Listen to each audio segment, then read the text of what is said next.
जबलपुर जिले में गेहूं का उपार्जन एक बड़ी चुनौती बना हुआ था। कई पुरानी समितियों के डिफॉल्टर होने के कारण किसानों को अपनी उपज कम दाम पर व्यापारियों को बेचने की चिंता सता रही थी। ऊपर से शादी ब्याह का सीजन होने के कारण किसानों को नकदी की भी सख्त जरूरत है। ऐसे में सरकार ने नारी शक्ति को सशक्त बनाने के लिए गेहूं खरीदी का जिम्मा स्वसहायता समूहों को दिया, लेकिन इन महिला समूहों ने फील्ड में आने वाली दिक्कतों जैसे असामाजिक तत्वों के हस्तक्षेप और अधिकारियों के असहयोग को लेकर अपनी चिंताएं जाहिर की थीं।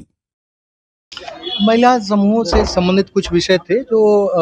पिछले उपार्जन के समय जहां त्रुटियां पाई गई थी, जिनको ब्लैकलिस्ट किया गया, तो उन सारे विषयों पे उनके साथ सार्थक चर्चा हुई है सभी समूह की दीदियों के साथ। उनके द्वारा कुछ शंकाएं व्यक्त की गई थी, कुछ जो व्यावहारिक समस्याएं बताई गई,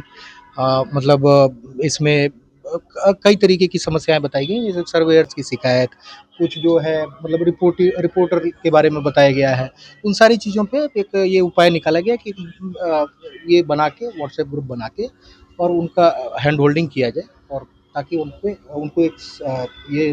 उनको थोड़ा सा सहायता मिल सके, और बाकी उनको ये जो ट्रेनिंग पिछले धान के समय लगभग 4 बार कराई गई थी हर संडे, तो इस बार भी ट्रेनिंग जो है 2-3 बार और कराया जाएगा, ताकि वो सशक्त होकर अपने उस पे खड़े हो सके और समूह का अच्छे ढंग से संचालन करें। गेहूं का उपार्जन होना है, किसान परेशान है, उसका गेहूं सस्ते में व्यापारी खरीदने तैयार है, शादी ब्याह का सीजन है, पैसे की सबको ज़रूरत है। तो हमारे यहाँ जबलपुर ज़िले में अधिकांश समितियां जिनको खरीदारी पहले करती थी, वो सारी की सारी समितियों में अधिकांश जो है डिफाल्टर हो गई किसी न किसी गड़बड़ी के चलते हुए। उनको रिप्लेस करने के लिए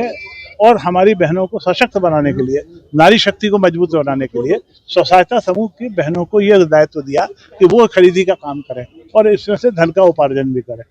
उनको ये जवाबदारी दी गई। तो जिन्होंने फील्ड में काम किया है या आज काम दिया है, उनको कुछ फील्ड की तकलीफें थी कि लोगों से किस प्रकार की परेशानी होती है, अधिकारियों से किस प्रकार की परेशानी होती है, दारू पी के कोई बदमाश आ जाता है उससे कैसी परेशानी होती है, कोई फर्जी पत्रकार अपनी कोई डिमांड लेके खड़ा हो जाता है उससे कैसे परेशानी होती है। तो उस सब के लिए वो ये कही थी कि आप शरण दो, आप हमारी मदद करो, आप हमारा साथ दो, तो हम उपार्जन करेंगे, नहीं तो नहीं करेंगे।